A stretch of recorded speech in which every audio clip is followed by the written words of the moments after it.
Keep yourself in the loop of everything football on the Golden State Media Concepts Football Podcast. The latest news on and off the field, be it college football, Big Ten, SEC, Big 12, Pac-12, ACC to the NFL. We've got you covered. Listen to the Golden State Media Concepts Football Podcast.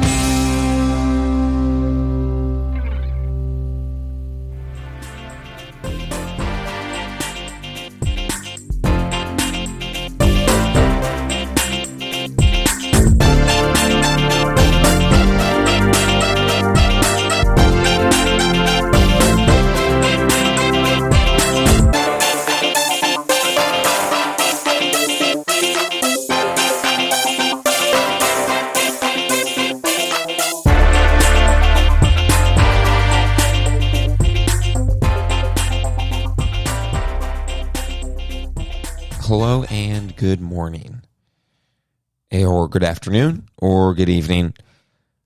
This is the GSMC Football Podcast, brought to you by the GSMC Podcast Network. I am your host, Andrew DeCino, and thank you so much for tuning in today.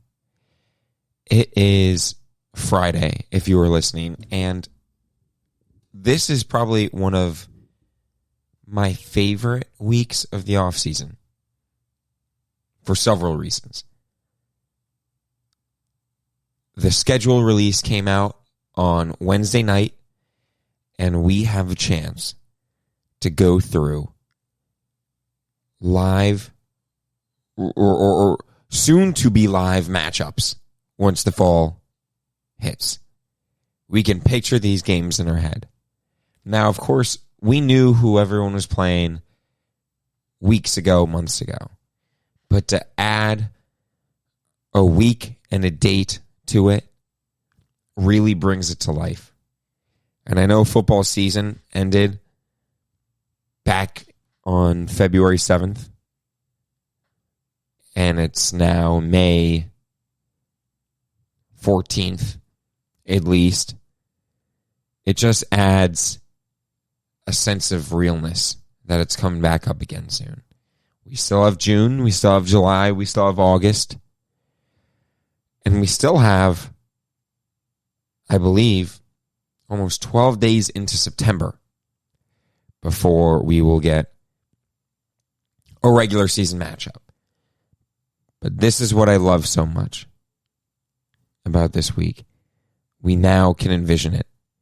We now can go week by week and say, well, they'll win this game, they'll lose this one, then they'll win, then they'll win, then they'll win, then a loss here. Because I think it's a little easier to, and of course, it's almost impossible to predict wins and losses in the NFL. That's why they play the game. That's why they play 60 minutes. That's why the Jets didn't get Trevor Lawrence, because they accidentally won a few games last year. Meanwhile, the Jaguars did not. They were able to lose more than the Jets. But anyways, adding a week-by-week schedule to this allows us to break down a team's probability of success or failure to a little more accuracy.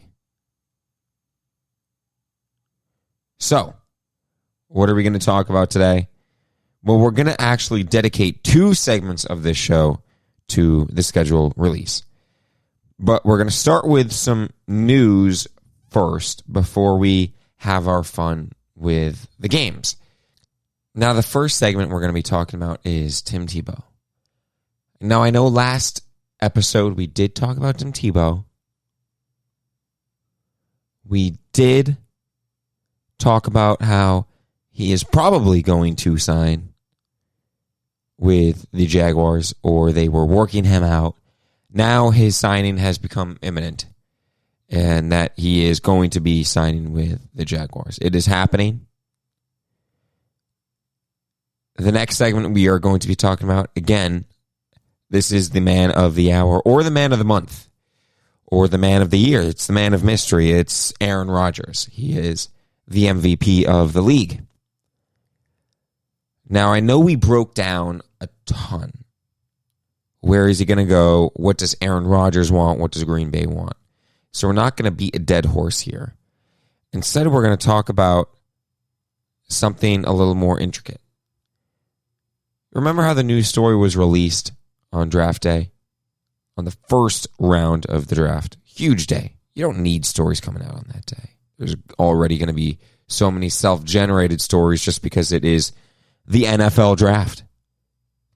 So why did the story come out on Thursday? We'll break that down. Then the next segment, we're actually going to look at some of the games that were released Wednesday night. That is a dedicated schedule release segment. And then the last one, we're going to rank my top 5 week 1 games that are going to be happening. Week 1 games. So that is the agenda today. So let's just jump right into it with Tim Tebow. So, of course, it was reported a week or so ago that Tim Tebow was going to be working out with the Jacksonville Jaguars. And we said that that only makes sense because of Tim Tebow's history with Urban Meyer, their relationship, the success that they've had together. Of course, Urban coached Tim Tebow to 2 national championships at Florida, and Tim Tebow is a guy that you want to have around in a sense that he's always going to be great for the locker room. He is a great encourager. He is someone you can look up to as a role model and that you'll never have to worry about his actions off the football field. And that you would want some of your younger guys in the locker room to embody the way that he carries himself. Now, part of the issue with Tim Tebow was the concern about distraction that some teams might have had with him. And it's not like the distraction that a Antonio Brown might cause where you turn your head and he is texting someone that he's in an ongoing investigation and lawsuit with, and then you're like, oh my God, Antonio, what are you doing? This isn't like a Kareem Hunt or a Ray Rice type of distraction where they actually just do something horrible, and then you're the team and you're like, oh, well, that is really bad for the team and for whoever they committed that offense to. Tim Tebow, on the other hand, is a distraction where when he was playing quarterback in the NFL, especially backup quarterback, when he was on the Jets, or when he was on a preseason roster with the Eagles or New England, the reason teams did not want to keep Tim Tebow around was simply because they did not want to have everyone in the locker room answer questions about the backup quarterback, especially if you lose. If you lose a game, you're asking questions on if Tim Tebow should start or if he should get more playing time. When he was on the Jets and they were struggling on offense at any point, you would hear Tebow chants. They were chanting for Tebow. Now, Rex Ryan was asked about the Jaguars' decision to sign Tim Tebow, and he loves it. He thinks that Tim Tebow would be one of the best H-backs. And what he means by that, of course, is running back, tight end, slot guy, literally move him all over the field wherever you want. He says, if you're in a and goal situation from the 1 yard line, he thinks Tim Tebow would be one of the best fullbacks. Just give the ball to him. He'll punch it over. That's what Rex Ryan thinks. Rex Ryan coached this guy. And he was asked, okay, you love Tim Tebow so much, why did you cut him then? Why'd you cut Tim Tebow? To which he said, well, because he wanted to play quarterback. He kept wanting to play quarterback. And that's just not where we saw him. Rex Ryan cut him because he wanted to play quarterback. And then you have to answer questions in the locker room about a backup quarterback. If you sign Tim Tebow to tight end, such as what Jacksonville is doing, then that avoids the previous distraction that Tebow was causing. No one's going to say, if Trevor Lawrence loses his first game, to anyone in the locker room, oh, do you think Tim Tebow should start next week? Do you think Tim Tebow should get a couple more snaps to throw? No one will say that. Especially with Tim Tebow playing tight end or slot or whatever. You want to give Tim Tebow 5 throws a year? Whatever, sure. I'm fine with, mixing in a couple trick plays. That's great. Keeps the defense on their toes.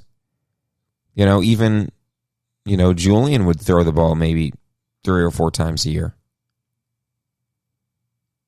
Julian Edelman, that is. Now, of course, Tim Tebow hasn't played football in nearly a decade. He's a man who generates a lot of buzz. He's popular. He's likable.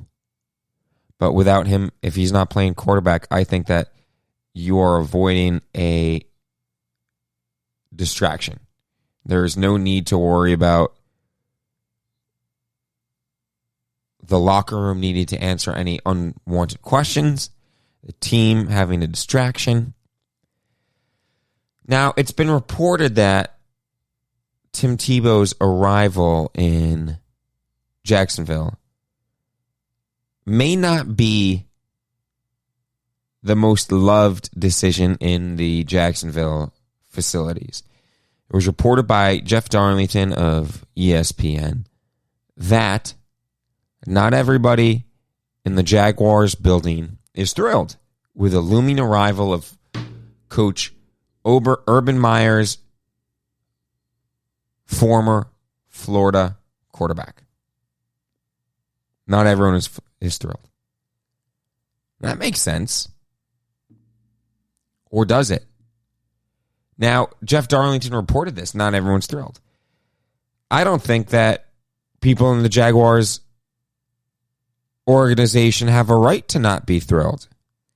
Shall we break down how many games that the Jaguars have won by year over the last several years? It's not great.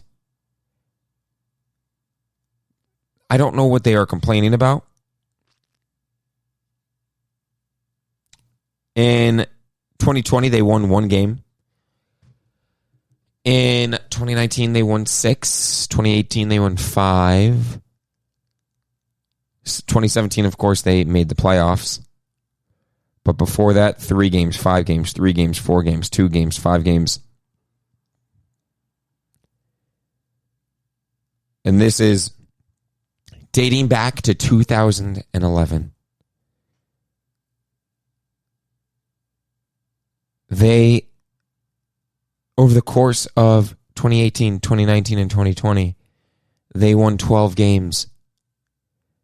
The Buffalo Bills won more than that in 1 year.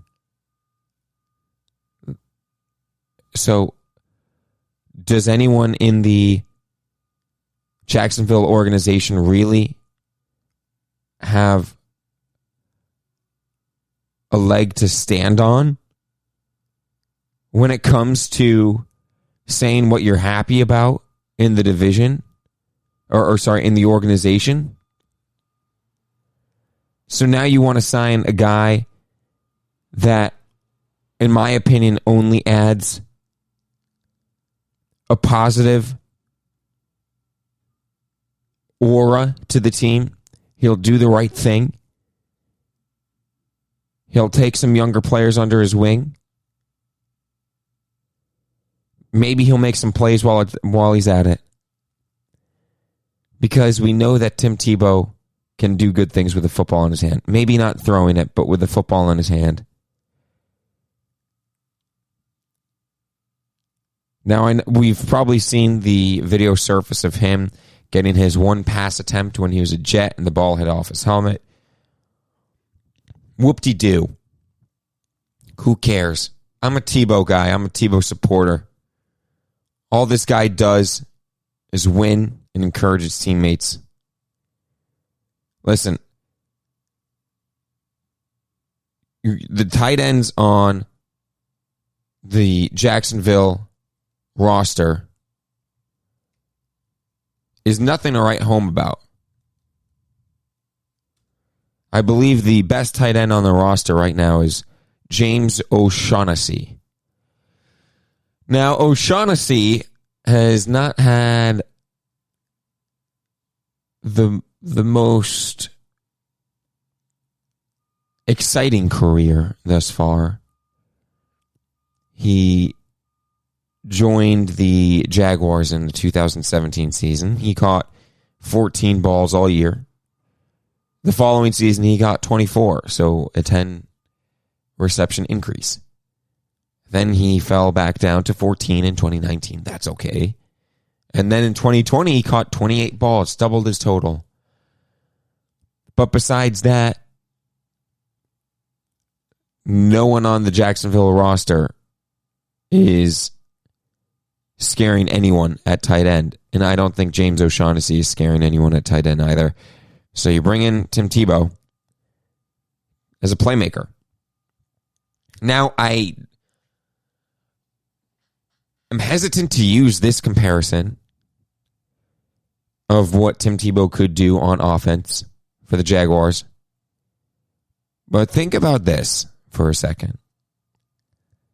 When Aaron Hernandez was on New England, he would play inline tight end.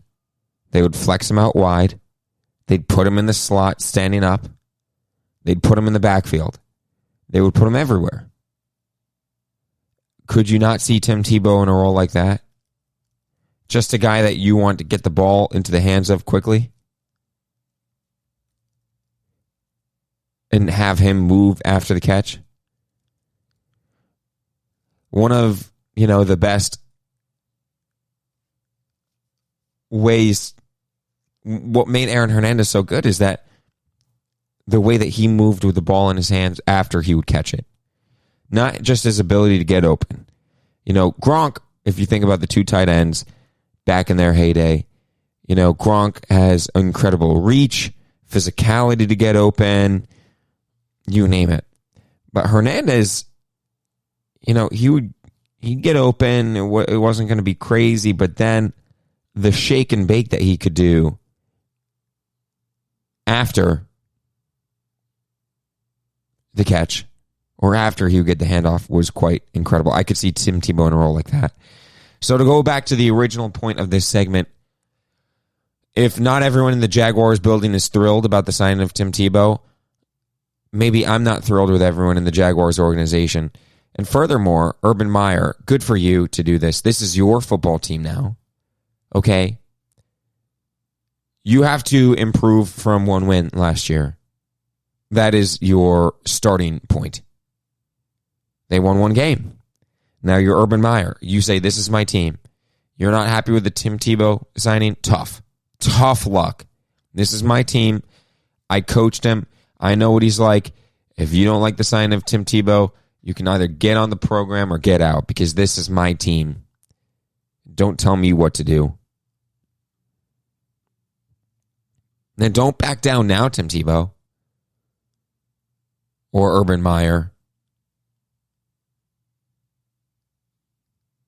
Tim Tebow's going to make this football team. He's not going to get cut. You don't sign a guy to cut him. There is no way.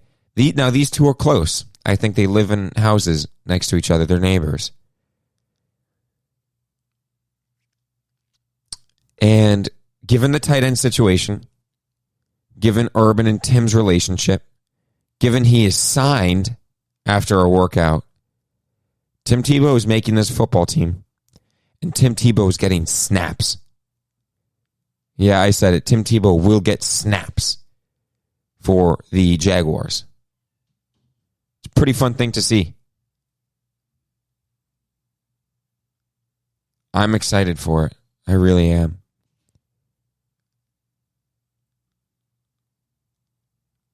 Tim Tebow, the last we saw of him was a few preseason games, which is a shame. All Tim Tebow does is win. He's a competitor. He believes in himself. He believes in his teammates. Now, Tim Tebow might not be playing quarterback in the NFL anymore, but he will be playing football in the NFL for the Jaguars in the 2021 season. He will be making that team.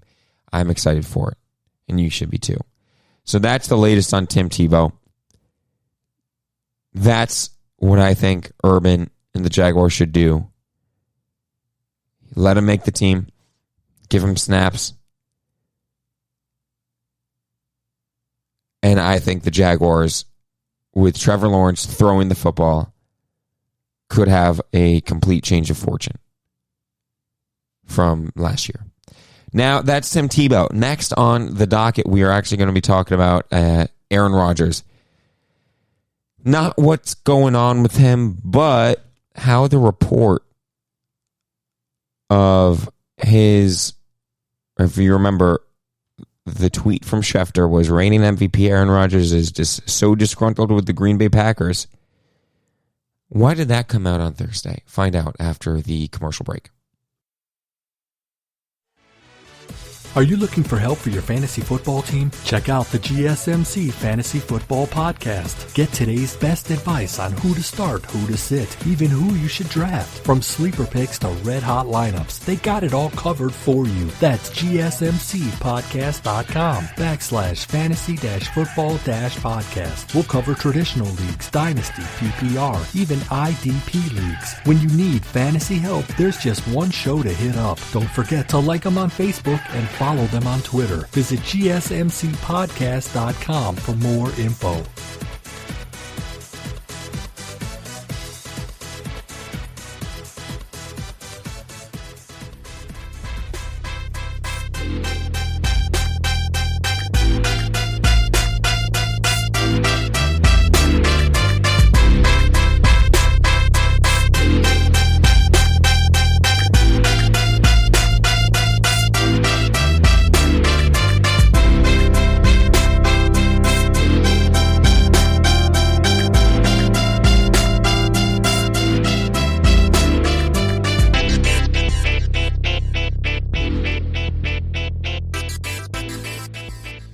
Well, welcome back to the GSMC Football Podcast. Once again, I am Andrew DeCino, and this is a podcast where we're going to be talking about football today. I don't know if you may have gotten that from the name of the podcast, which is GSMC Football Podcast, but that's what we're going to be doing, by the way, talking about football.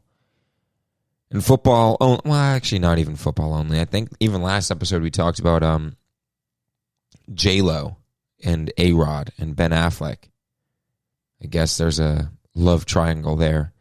A love triangle that's not completed. It's just kind of between J-Lo and Ben, and A-Rod doesn't. Okay, this is why we only talk about football, because I can't talk about anything else besides this. Well, that's great. So, anywho, okay? Anywho. Aaron Rodgers and Adam Schefter, the topic of segment number 2. The topic of segment number 1 was about Tim Tebow and his return to the NFL as a tight end. Exciting. And that, of course, caused a little bit of uncertainty within the Jaguars organization and tough noodles to them, because they don't win football games. Listen, if you win football games, then people in the organization then it's okay for them to be unhappy. But listen, you win one game, that's what you get. You have no choice in it. Sorry, but I'm going to be a little harsh on you here. So Aaron Rodgers. If you remember, draft night for the first round, it was reported even before Trevor Lawrence was picked by the Jaguars that Aaron Rodgers, quote unquote, was disgruntled with the Packers organization. Reigning MVP Aaron Rodgers is so disgruntled with the Green Bay Packers that he has told some within the organization that he does not want to return to the team. League and team sources told ESPN on Thursday. That is what was tweeted and reported by ESPN. Then on the Dan Patrick Show,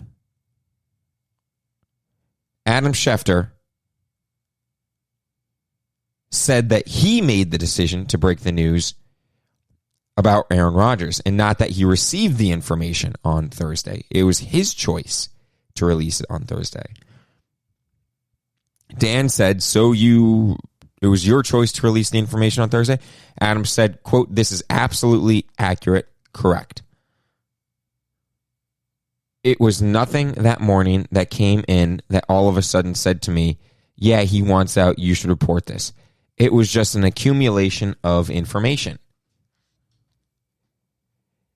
Schefter said that what probed him to make the decision to release it on Thursday was that report was coming out that the 49ers had made a trade offer with the Packers.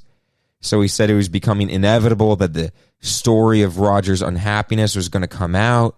So Schefter realized that the story wasn't going to sit much longer, so he dropped it. That's why he decided to release it, because he didn't think it was going to be able to remain not told for much longer. So he's like, it's going to come out, so what does it matter if it comes out now or next week or next month?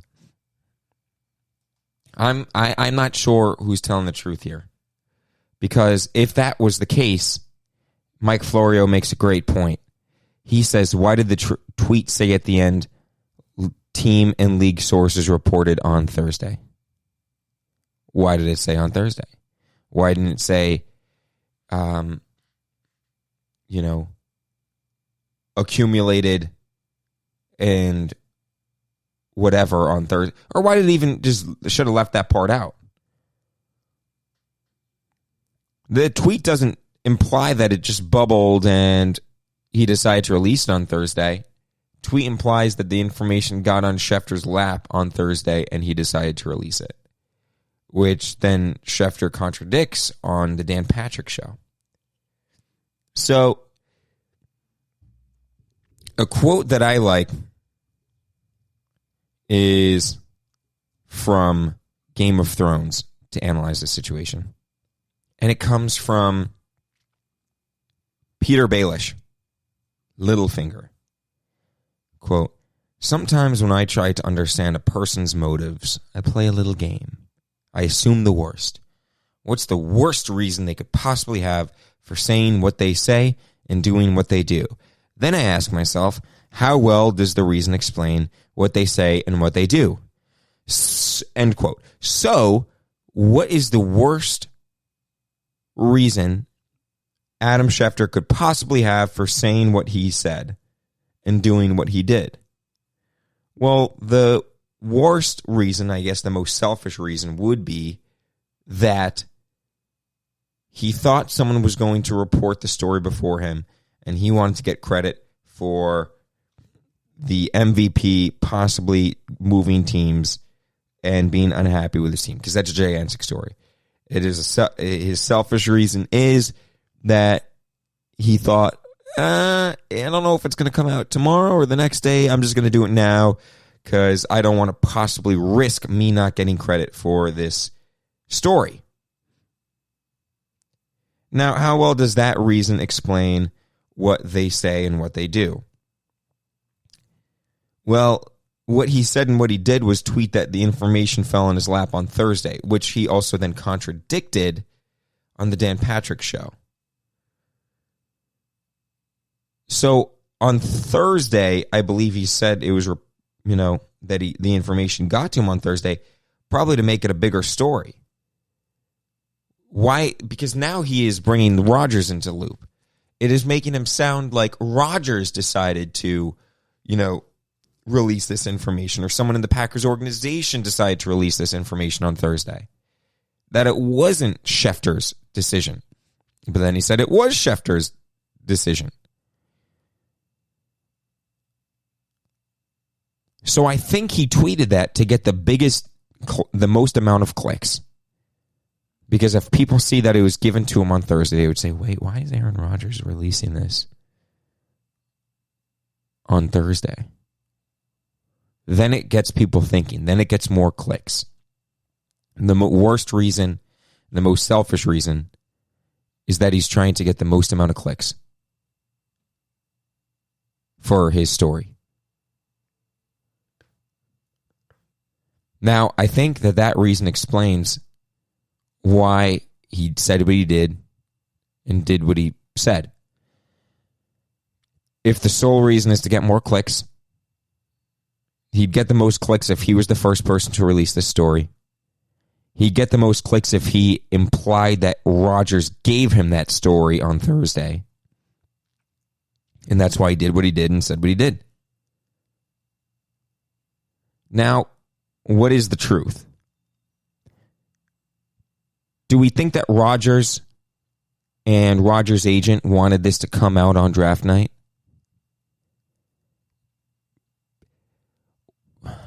Maybe. Because this whole thing originated from 2 drafts ago, right, when Jordan Love was picked. Could this be Aaron Rodgers and his camp getting a little poetic justice and saying, this all started because of your drafting of Jordan Love, so I am going to create this tsunami whirlwind on draft night and say, this all started because of you, what you did on draft night. Now, here it all comes falling apart one draft later.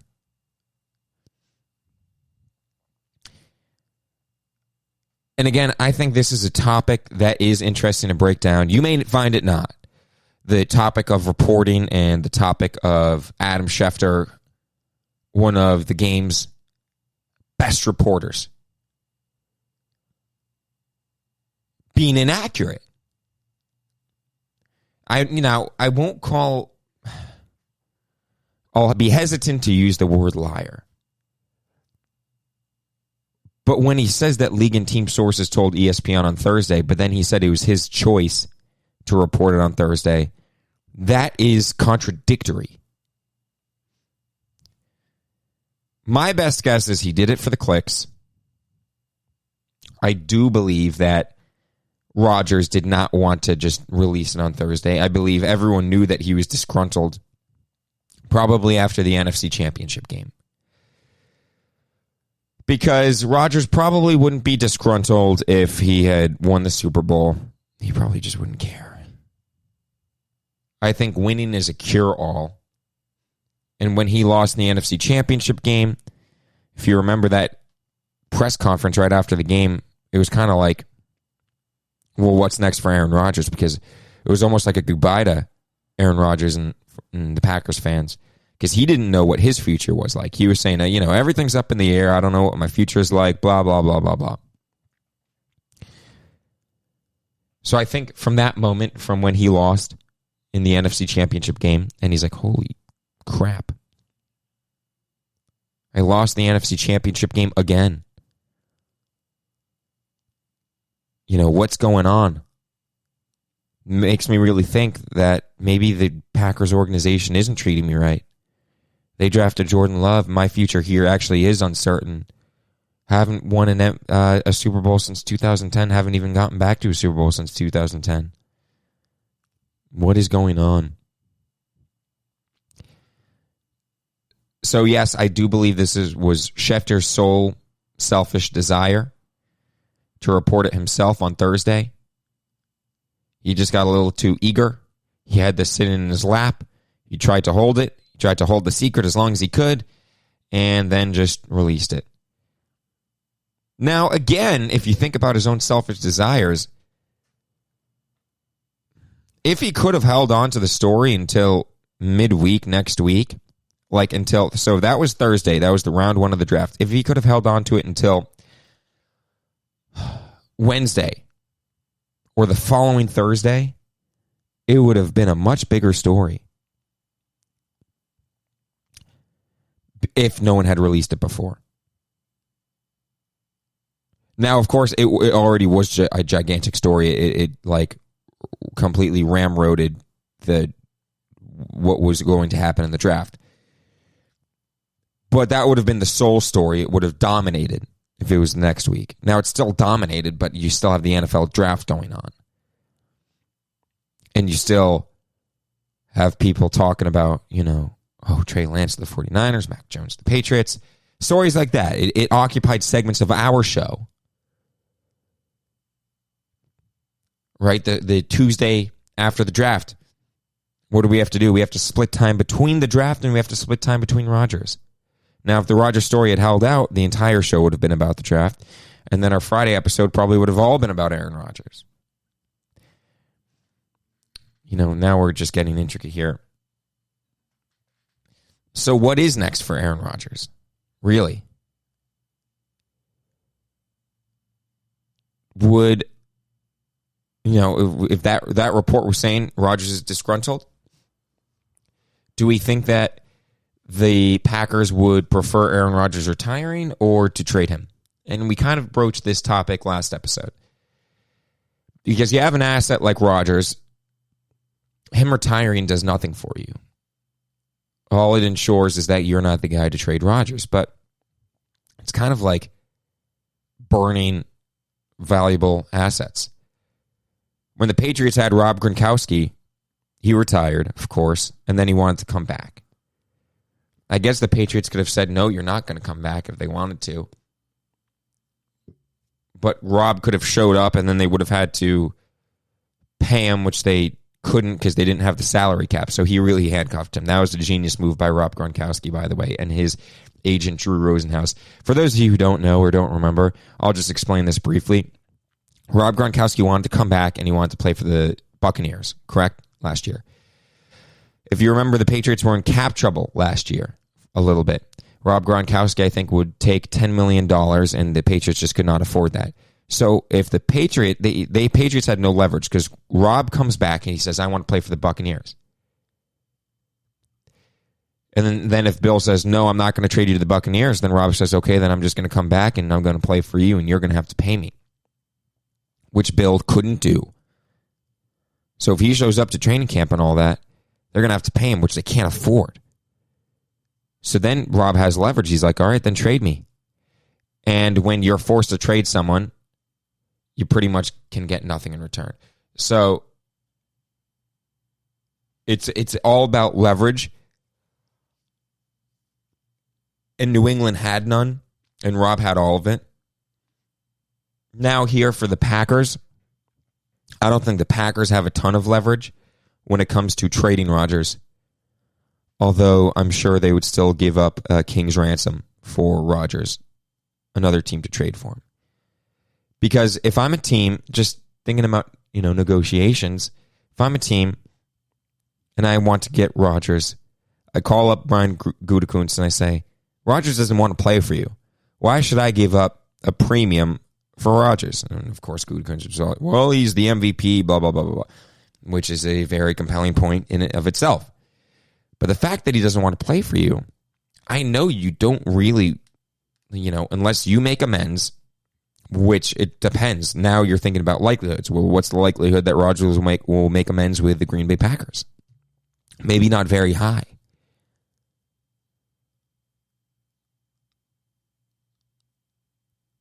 So, if it's not very high, then you do have leverage. You just say, all right, let him sit then. Let him rot.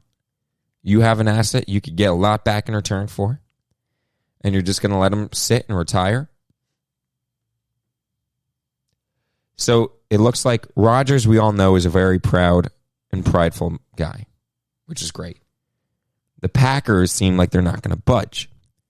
So, in this game of poker, who's going to fold here?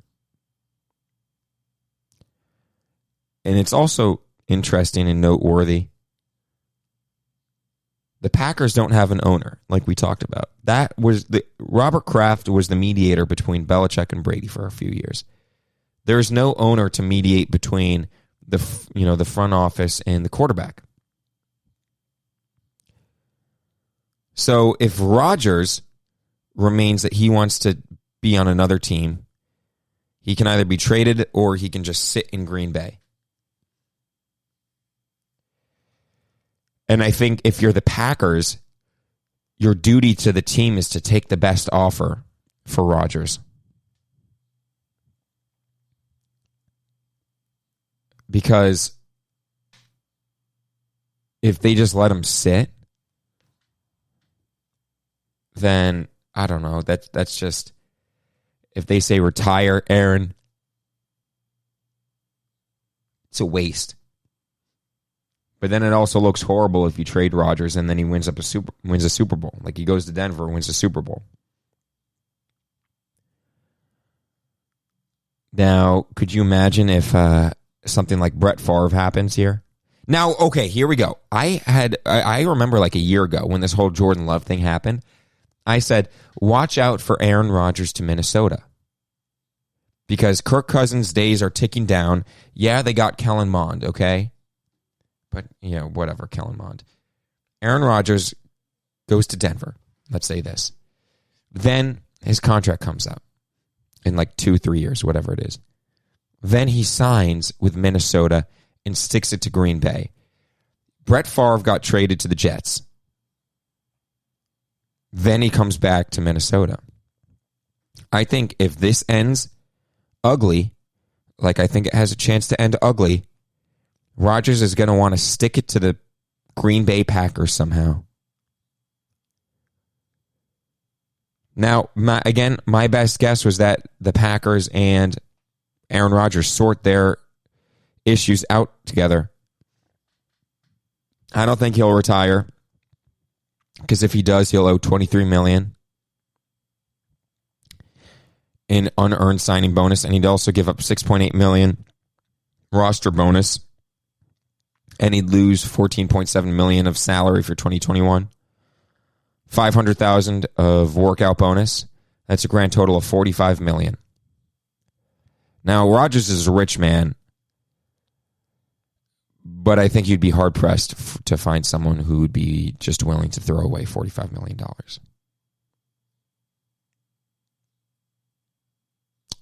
So, now, I believe the option, like I said, the option is keep him, make amends, which, again, I still think is the most likely, or get him to Denver. I think that is why Denver also hasn't made a big move for quarterbacks so far. That is why you have Drew Lock, Teddy Bridgewater, and Brett Rippon. That is why they passed on a quarterback at number 9. Their hope of getting Aaron Rodgers.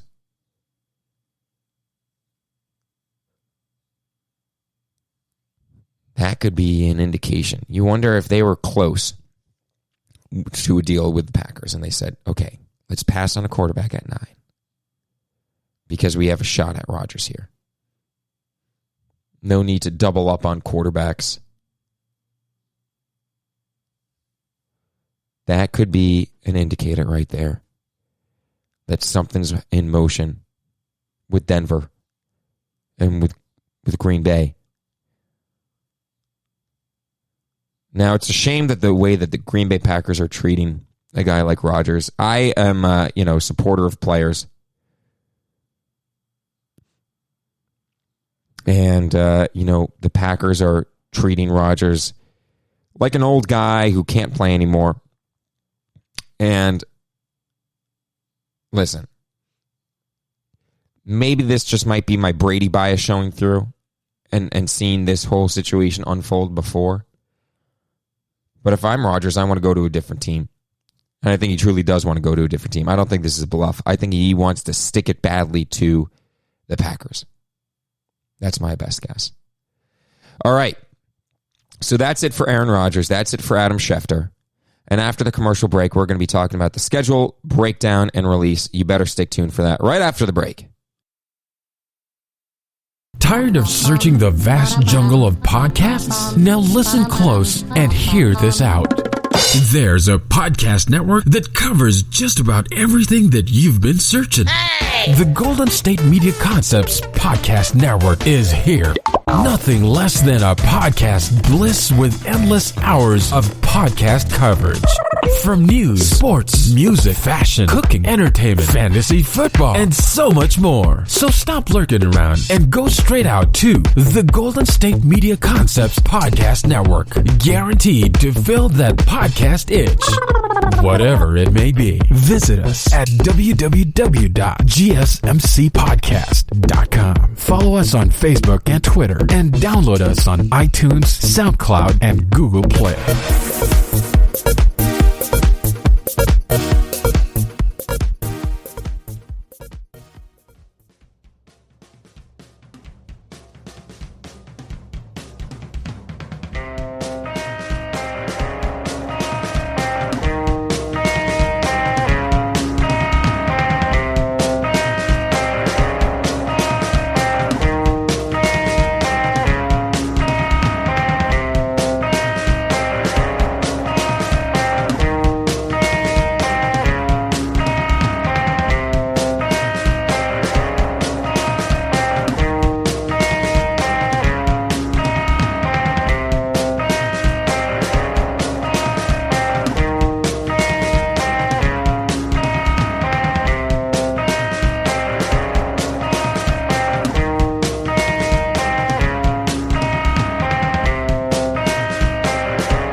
GSMC Football Podcast.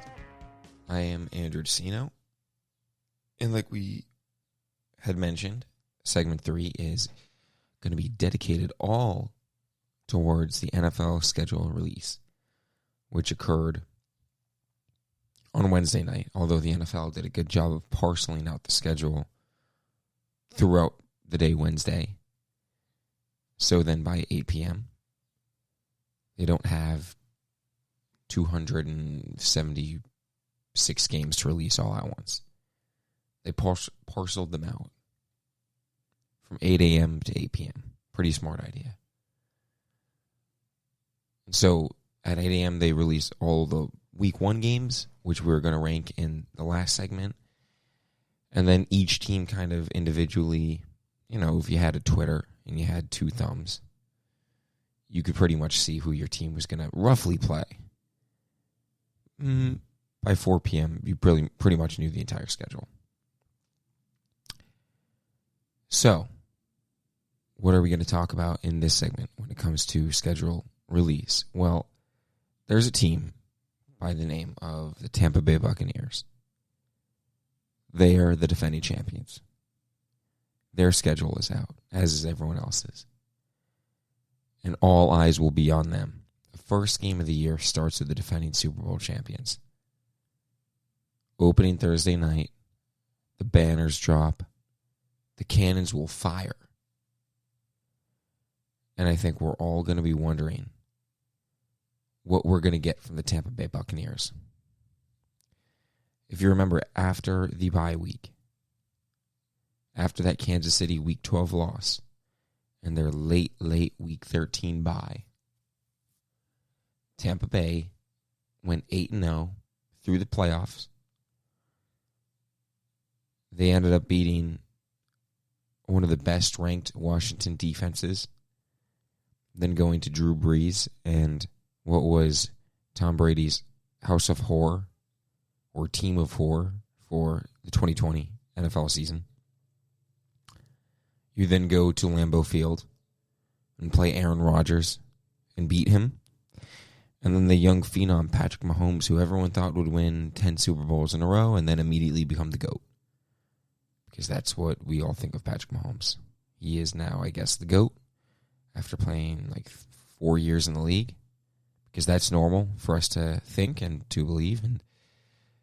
And so Patrick Mahomes, yeah, of course, he's the GOAT. Hope you sense the sarcasm there. So if the Buccaneers finished 8-0, it wasn't just a coincidence. It wasn't luck. It wasn't, an anomaly that they rattled off all those wins in a row. And what happened was, over the course of the season, that Week 12 loss to Kansas City was a real wake-up call. And I'll use several games as an example. When the Buccaneers lost to Chicago and then the Rams, those are two games that indicate why they were not gelling on offense. Everyone says it was because they were trying to figure out whether to use Arian's style of offense or Brady's style of offense or, a combination of the two. I don't think it was that. I think it was a combination of they both knew what they needed to do on offense, let's say. They knew what they wanted to do, but when the defense would show a certain look, or they would come with pressure more than the line can block, they wouldn't have the answer on offense to counteract it. And so there's not a defense in the league that Tom Brady has not seen or knows what to do.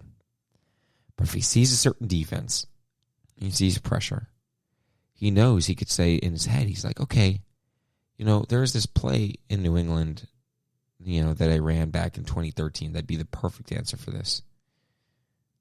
Tom Brady in New England and Julian Edelman and Gronk, they could have a recall of probably thousands of plays. And when you have just that storage bank of plays and what I call them answers, right? Answer to what the defense gives you, you'll usually find you can usually get yourself in the right play.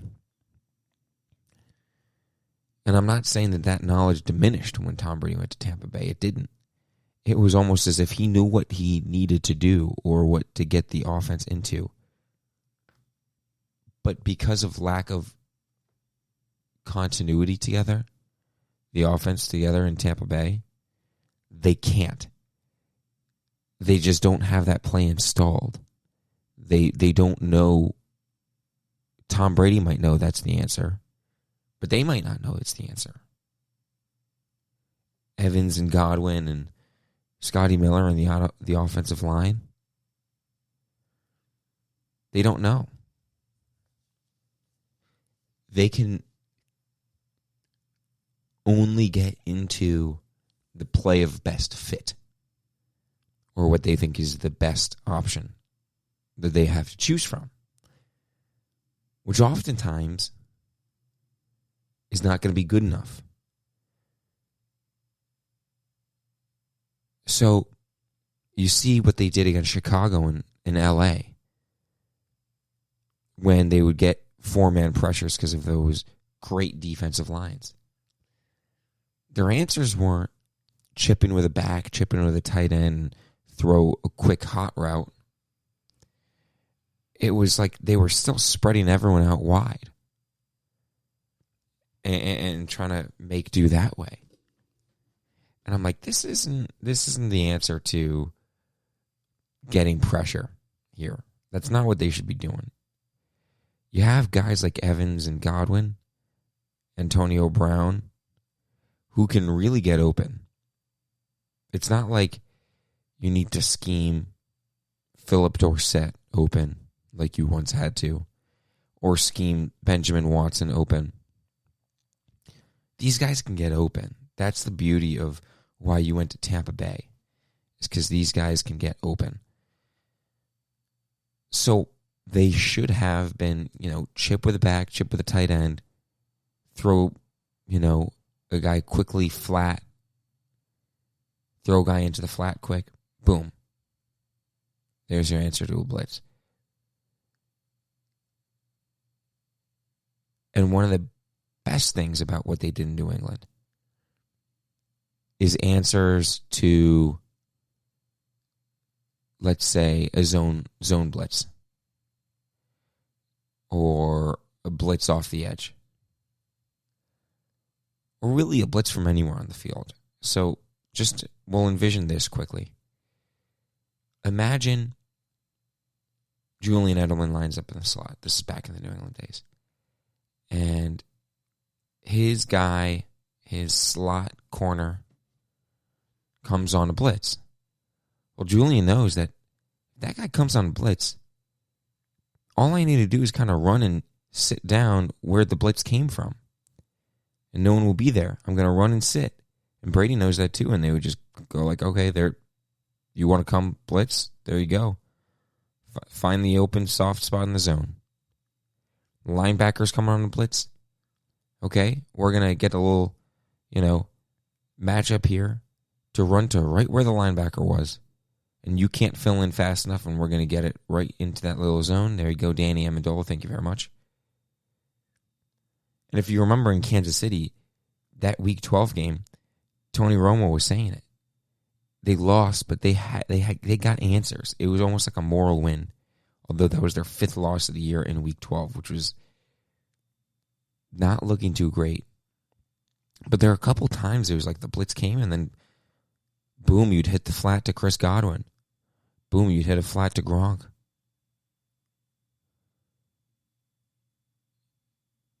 And it's like, okay, you want to shade coverage over here and come with the blitz? There's one throw that Brady made with a blitzer coming right into his chest, and he uncorked like a 45-yard ball right down the gut to Chris Godwin. Perfect time. That game, they figured out how to play together as an offense. And then their defense really, really started clicking. And I think they started clicking. Yeah, they started clicking after that bye.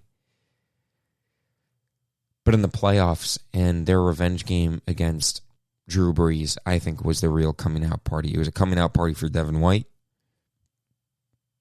It was a coming out party for Antoine Winfield. And the fact that Drew Brees, who had torched them 2 prior times in the season, looked horrible against them in the playoffs, that was a great moral victory for the Buccaneers. And then, of course, they go on and make Aaron Rodgers look less than a robot. They make him look human. And then they just completely obliterate Patrick Mahomes. Max Kellerman said that Patrick Mahomes had one of the best Super Bowl performances he's ever seen in his life. Quote, one of the most spectacular performances of any sport in a championship game. Now, I'm just going to rattle off some stats for you. Mahomes' EPA per play was negative 0.19. His total EPA was negative 11.4. His completion percentage above expected was negative 8.7. Yeah, okay, that's all I'm going to say. Max Kellerman. So, why did I just break down what had happened to the Tampa Bay Buccaneers over the course of the last half of the season? Because this influences my schedule breakdown for them, which I'm just about to get into. There's one thing that Tom Brady has not accomplished in his career, and it's one thing that the 72 Dolphins have over Brady, and it's a perfect season. We spoke about the other week that Tom Brady said he would trade 2 Super Bowl rings for the undefeated season.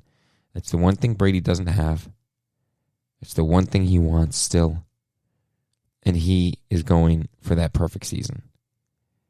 Now, if you think about it, they went 8-0 to down the stretch, beating hard teams. Brady's going to keep him motivated. A Super Bowl hangover? I don't think so. Arians said he's going to beat the heck out of them during training camp. It's not like Tom Brady came to Tampa Bay to settle down and get lazy with his football. So I have two predictions. Prediction A, Tampa Bay Buccaneers go undefeated, 17-0. And how about that? Because Tom Brady has gone 16-0 before. He's gone 18-1. Of course, the Super Bowl lost to Giants. Now, the 72 Dolphins, I believe, the regular season was only 14 games, was it?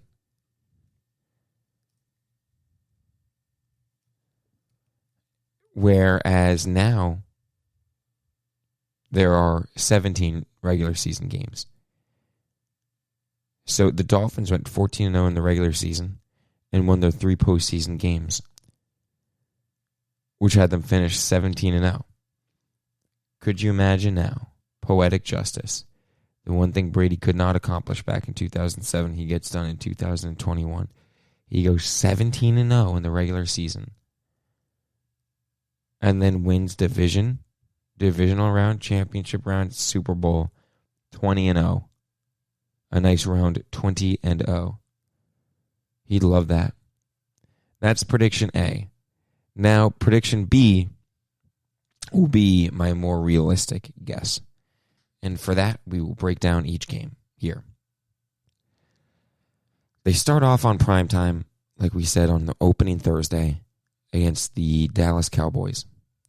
Now, I'm conflicted here. It's at home. The banners are dropping. The Buccaneers are hyped up. Everyone's going crazy over them. Everyone's making predictions like I just made about going undefeated. Dak Prescott's return. That's a huge deal for him. Dallas's defense has improved. They got a lot of rookies to play some defense. Will the Bucs have a Super Bowl hangover? In this prediction, I will say opening week loss to the Dallas Cowboys. On opening night, banners drop. Similar to how the 2017 Patriots dropped their banner dropping game to the Chiefs. Kareem Hunt went wild.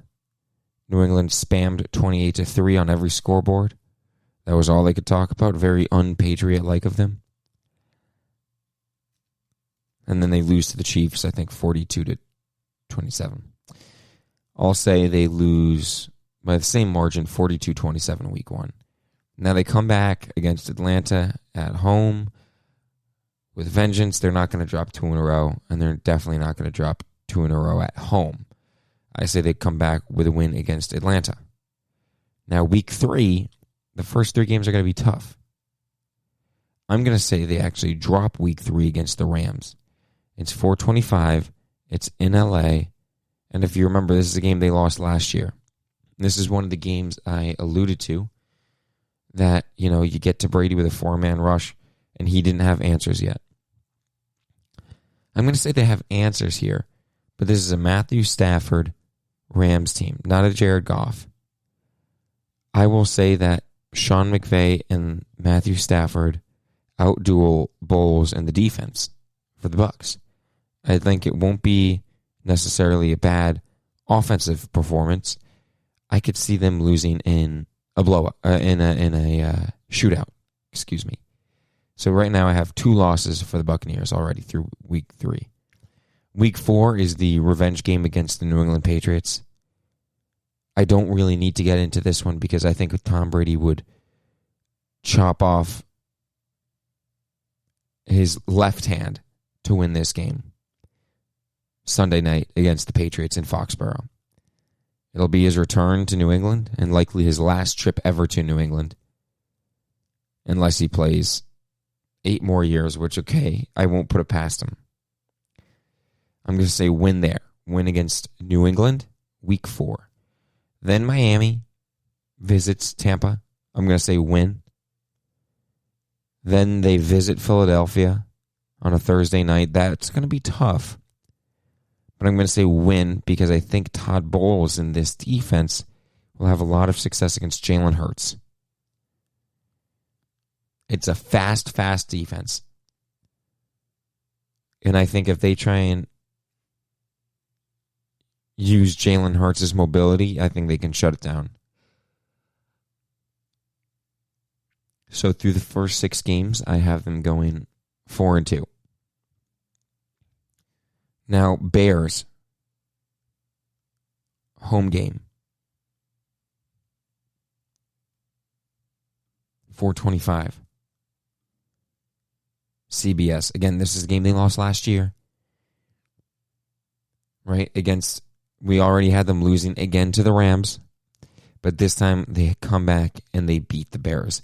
Justin Fields, I think, will be starting by then. And I think they'll be able to take care of him. 4:25, CBS against the Bears. They win. Then they have the Saints on the road. And without knowing if it's Jameis or if it's Taysom, on Halloween, I'm going to say they get it done and they're going to win. So I have them at 6-2 heading into the bye week. Then they come back and they play the Washington football team, a team they beat in the playoffs. Who knows who's playing quarterback for them? I'm going to say win, 7-2. Then they play the Giants in Tampa Bay on Monday Night Football, just like they played them on Monday Night Football last year, but in New Jersey. I'll say win again. Then the Colts. This is going to be a fun game because of all the history that Tom Brady has had in Indianapolis. 2006 playoffs, 2007 playoffs, 2009 regular season, 4-2, Super Bowl 46. That's where the game was played. A lot of history for Brady. This is the extra 17th game, and it's going to be played in Week 12. Carson Wentz. Again, I'm not a Carson Wentz believer, and that's why I'm going to say another win for Tampa Bay. Then, the last 6 games of the season, they have the Falcons, the Bills, the Saints, the Panthers, the Jets, the Panthers. We can start in reverse order: the Panthers, the Jets, and the Panthers. I'm going to say 3 wins. Right there. Now, I'm not going to discount what the Falcons can do. We had an episode dedicated to the Falcons, and we said they decide to reload, not rebuild. They're not going to be a bad football team. Now, on the road in Atlanta, Tampa Bay will have won 1, 2, 3, 4, 5, 6, 7, 8. 8 games in a row. I'm going to have them win 8 games in a row heading into Atlanta. This could be a trap game. If they don't take Atlanta seriously, that could be a loss. But out of the Falcons, Bills, and Saints, I'd be willing to give a loss somewhere in there. I don't think it'll be against the Bills. I think that's a game Tom Brady will want to win because I know Bills Mafia will want to beat Brady to say that they have finally beaten the bully. I know Brady will want to continue to beat Buffalo because he will not want the Bills to say we have finally surpassed you. Brady will want to say I still am top dog, even though I'm not in the division anymore. And then the Saints are at home on Sunday Night Football in Tampa Bay. Just like that horrible debacle last year. I am somewhere between 15-2 and 14-3. Both of which I think will get the number 1 seed in the conference. That's my prediction for Tampa Bay, the reigning Super Bowl champions. Option A is undefeated, and option B is somewhere between 15-2 and 14-3. Tell me what you think of this prediction. Again, tweet me, call me, beat me. You know where to reach me. That's why I have for the Tampa Bay Buccaneers. Next, in the last segment, we're going to actually break down the top Week 1 games. Now we're going to involve everyone besides just Tampa Bay fans, because you might have had a long last 23 minutes or so. Now we're going to involve everyone. Top Week 1 games. I'm going to give you my top 5 games of Week 1, and you better stay around right after the commercial break. This is your ultimate stop for everything sports. The Golden State Media Concepts Sports Podcast. Should I say more? From the NFL, MLB, the NBA to MMA, it's all in here. The Golden State Media Concepts Sports Podcast. Listen now.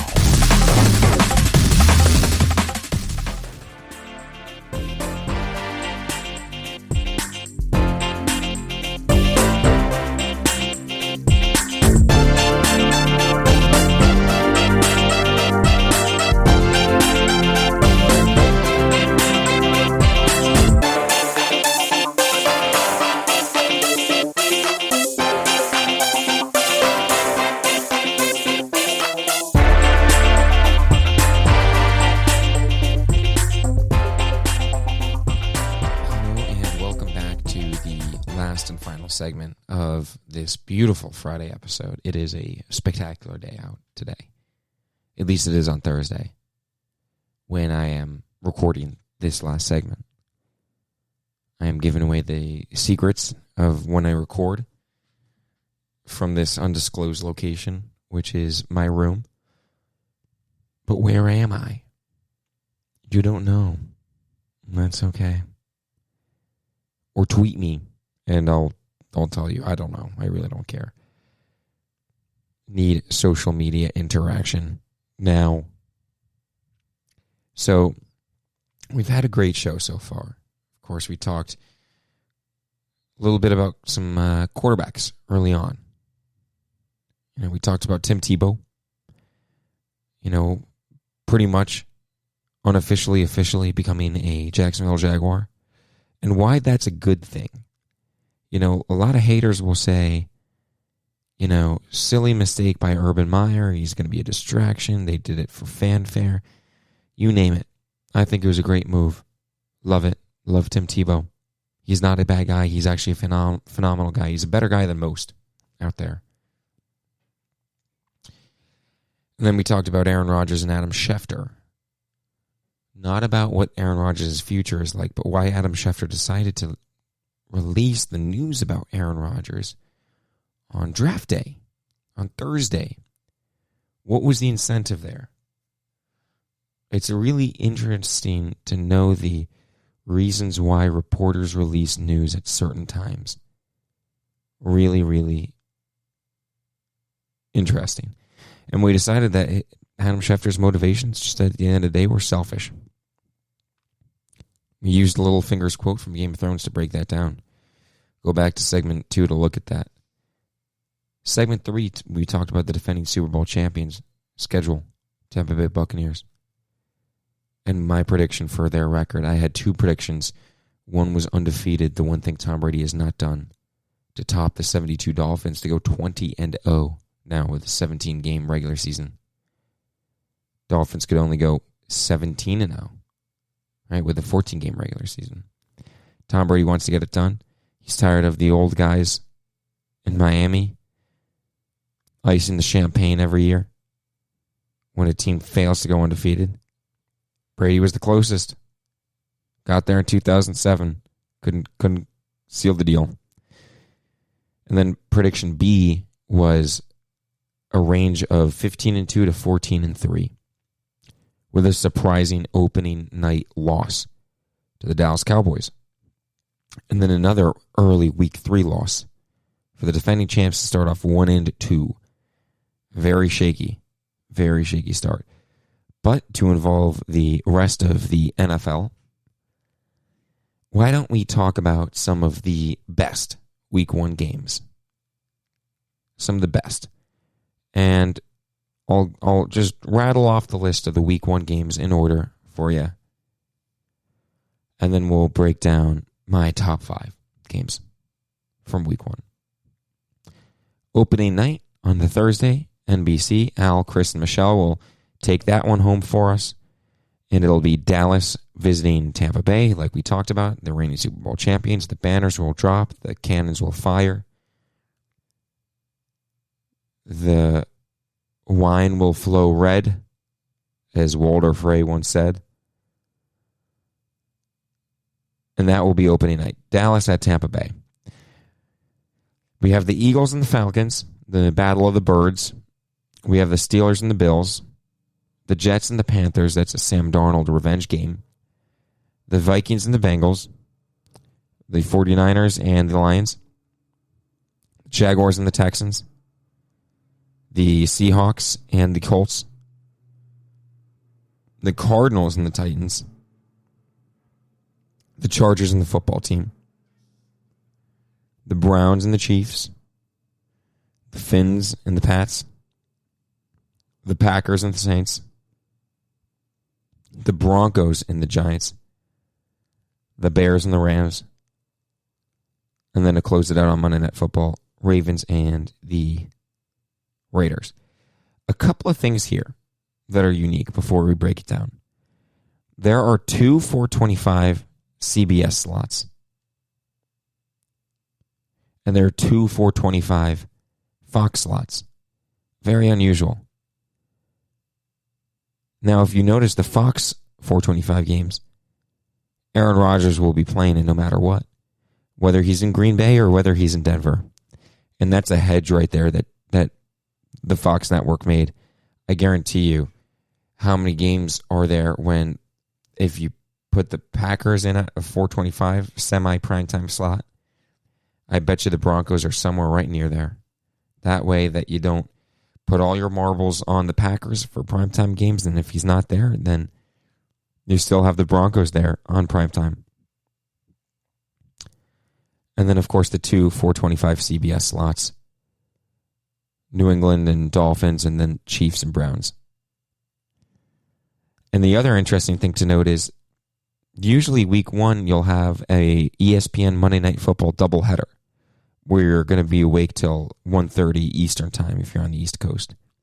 Because you'll have a game, I think, from 7 to 10 or something like that, and then like 10 to 1.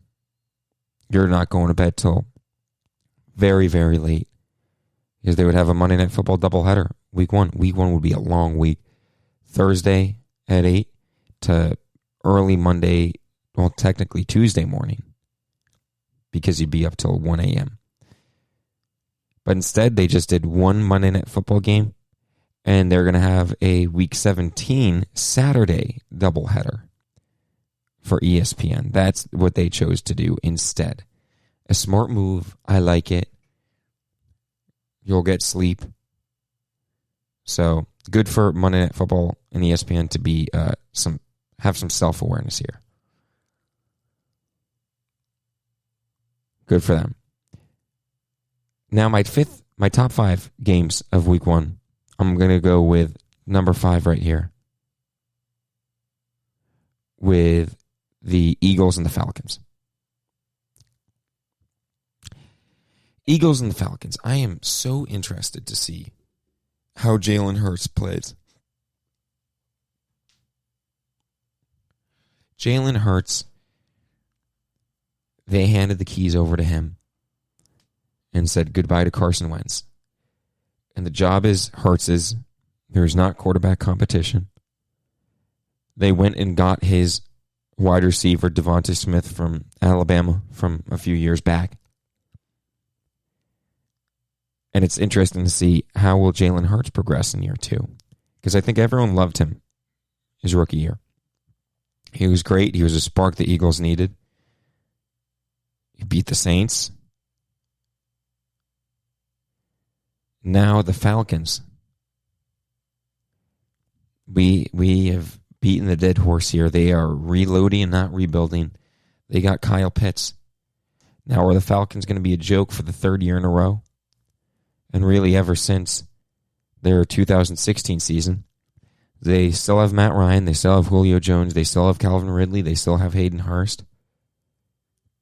And then they got Kyle Pitts with the 4th overall pick instead of trading back or instead of getting a quarterback. That's their guy.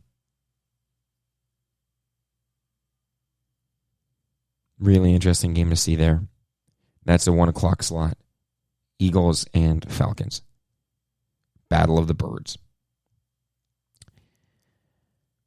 My number 4 game is just going to be the Dallas and Tampa Bay game. And my plan B prediction for Tampa Bay, this was the game that they were going to drop first. Everyone's going to be obsessing over the Super Bowl championship. Sometimes banner droppings are a little bit distracting. Sometimes you lose focus. Sometimes you get a team that's heading into your home stadium when you drop a banner and sick and tired of listening to all the festivities and say, let's get on and play some football. And they're ready, and they jump on you. And everyone has been telling Tampa Bay how great they are and how awesome they are and how unstoppable they are. And maybe they needed a wake-up call. And the wake-up call will come early. We've seen it before for banner droppings with Tom Brady-led teams and dropping that game. Like mentioned, 2017 against the Chiefs. Alex Smith comes in there and then torches him. Kareem Hunt runs wild. Because the Patriots had 28-3 written everywhere in that stadium. I think they brought in Mark Wahlberg to say something in pregame. Why? Too many festivities. But again, this game's interesting more than just because of the possibility that Tampa Bay might lose. It's interesting because there are several, storylines. Is Tampa Bay's offense legit? Well, I mean, that might sound like a silly question. But before their 8-game winning streak at the end of last season, they weren't a cohesive unit. They brought the entire band back together. Are they going to pick up where they left off or not? Is that defense going to pick up where they left off or not? Are they the defense that you saw twice against the Saints in the regular season? Or are they the defense that you saw against the Saints in the postseason? Are they the defense against the Rams where they let Jared Goff torch him? Or are you the defense that showed up against Patrick Mahomes in the Super Bowl and shut him down, didn't allow a touchdown? Now, on the Dallas side of the storyline, you have Dak returning from injury. That defense should be a little improved with their draft picks. But again, it's week 1, it's early. Have the draft picks been able to, make a difference just yet? That's going to be a great and interesting game. How will Dak play? How will the defense play? Is it going to be here we go again with that Dallas team? Because if Dallas puts up 35 points, but Tampa Bay scores 45, it's going to be, oh my God, what a long season for Dallas. Because it's going to have to be Dak carrying that team, scoring 30 points a game in order to win some games. And that's tough. You can't do that on a week-in, week-out basis. Now, my third ranked game, right? That was 4. So 5th was Eagles-Falcons. 4th was Dallas-Tampa Bay. 3rd is going to be Pittsburgh and Buffalo. And again, this is a 1 o'clock slot. And this is interesting for so many reasons. This is the 3rd year in a row that Pittsburgh has played Buffalo. Now, backtrack to 2019. Pittsburgh and Buffalo game on Sunday night was almost the coming out party for the Buffalo Bills. They were on the path to the playoffs. They knew they had to go into Pittsburgh and win. Because I think both teams were, if I'm not mistaken, they were both like 8-5 at the time or something like that. Or 9-4. It was a game Buffalo really needed to win to help them get into the playoffs in 2019 with Josh Allen in his second year. And they did. And then they played them the following year. And the Steelers were, I believe, a one-loss team after getting beaten by the Washington football team, Alex Smith led team. And then Buffalo beats them again. And so this is going to be an interesting storyline because the Steelers received a lot of flack last year. They had the hot 11-0 start. They had distractions all over the place with Juju Smith-Schuster and TikToks and dancing on logos and answering questions for when Juju would get laid out. And everyone would be mad about his TikToks and disrespectful dancing on logos, and then he said he would stop. You have a phenomenal defense in the Steelers. TJ Watt, guy who can win Defensive Player of the Year. Then Ben Roethlisberger, what is he going to be like in his nth teen year? Whatever it may be now. Drafted in 2004. Do the math for me. Right now, he's the different Big Ben than we saw, than the 2010 Big Ben. It is. Even than the 2014 Big Ben. Even than the 2016 Big Ben. This is a team, I think, that wants to hand the ball off, throw 3-yard crossers to Juju, and let him run. This is not the Big Ben uncork it downfield. It looks like they can't do that anymore. This is not the big shot offense. This is the play hard-nosed Pittsburgh Steelers defense.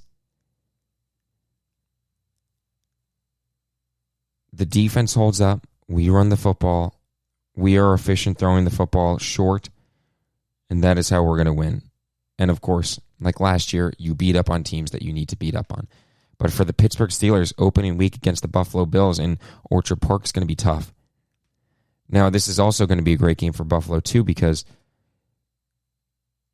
this is Josh Allen's 4th year. He's going for a contract extension. People have Josh Allen slated in for the MVP race again. He was a surprise last year, a coming out season for Josh Allen. Now, the question remains, the Buffalo Bills and winning the AFC East, is that an anomaly, or is this going to be something we're going to see for the next 10 years with Josh Allen? And if Josh Allen comes out there again and starts slinging it around and looks amazing, I'm already saying watch out for Buffalo. Buffalo is legit, but the rest of the world needs to know that. Buffalo made some great draft picks on the defensive line. That was their area of weakness. Is their defense going to be improved? Their offense is going to have another year of gelling together. Stephon Diggs was the leading receiver in the season last year in receptions and yards, and he didn't even have a true offseason to practice with Josh Allen. And they had a lot of chemistry.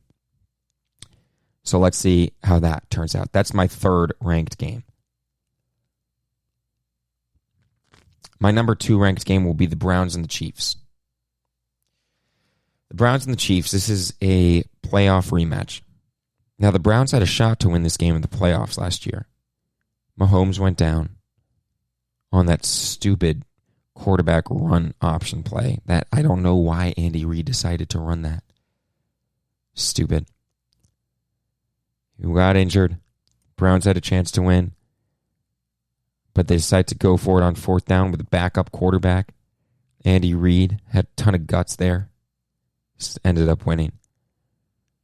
Now, the Browns are not the Browns of old. Baker Mayfield had a great year 3. He, in that offense, really looked good. You have 2 spectacular running backs with Chubb and Hunt. The defense looks good. And now the Chiefs. A lot of Super Bowl losing teams actually have Super Bowl hangovers. Get off to slow starts. So, how's the motivation going to look like here? The Chiefs, of course, they are cohesive. They didn't lose many guys. But the Browns are upset.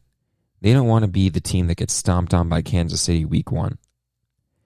I think the Browns I hope they make this one look competitive. I think the Browns want to come out there and say, we should have won the playoff game, and we are going to win this one. And Mahomes might say, on the other hand, this is the game I got knocked out. I'm going to come out with vengeance. And I'm going to be lights out. I'm going to be Patrick Mahomes. This one's going to be an Arrowhead. Cleveland's going to try and win the division. They know they have the path. Pittsburgh's not as good as they were. Baltimore, they know they can beat. So Cleveland is going for that division. They are trying to beat the top dog in the AFC. And again, Baker Mayfield, these fourth-year quarterbacks now. He's going for an extension. Let's see how the former number 1 overall pick does. And then my top-ranked game of Week 1 will actually be Miami and New England. I'm interested to see this for several reasons. Will Cam Newton be the Week 1 starter? Will Mac Jones be the Week 1 starter? If it's Mac Jones, it's a battle of Alabama QBs because it's going to be Tua versus Mac. And then on the Dolphins side of the football, there's no Ryan Fitzpatrick to quarterback carousel anymore. It's just Tua's job. And so Tua was bailed out several times last year with putting in Fitzpatrick in big moments and taking the ball away from him. The Dolphins had a spectacular draft class. They are loaded up. They have Jalen Waddle for Tua. But then New England also spent some of the most money in free agency. They got the quarterback Mac Jones. But again, like I said, if Cam Newton's starting, it's all for naught. Will Mac beat out Cam in training camp? I don't think so. I think it'll be Cam Newton playing because I think Bill Belichick really does like Cam Newton for whatever reason it may be. That's going to be a great AFC East divisional rivalry game, and that's my number 1 game of Week 1. Again, a little recap.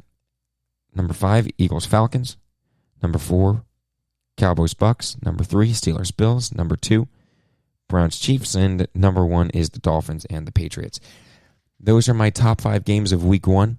Schedule is out. We can do this all off-season long, breaking down each individual team's record. I think that's pretty fun. If you don't, let me know. But enjoy the rest of your Friday. That's it for me right here. I'm excited. Football is imminent. The schedule is out, and we can sense it in the air. It's coming. So again, thank you for listening to the GSMC Football Podcast brought to you by the GSMC Podcast Network. I would like to ask that you please remember to subscribe to the show and write a nice review. That really helps us. Also, if you can please follow us on Facebook, Twitter, or Instagram, that would be amazing.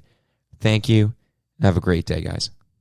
You've been listening to the Golden State Media Concepts Football Podcast, part of the Golden State Media Concepts Podcast Network. You can find this show and others like it at www.gsmcpodcast.com.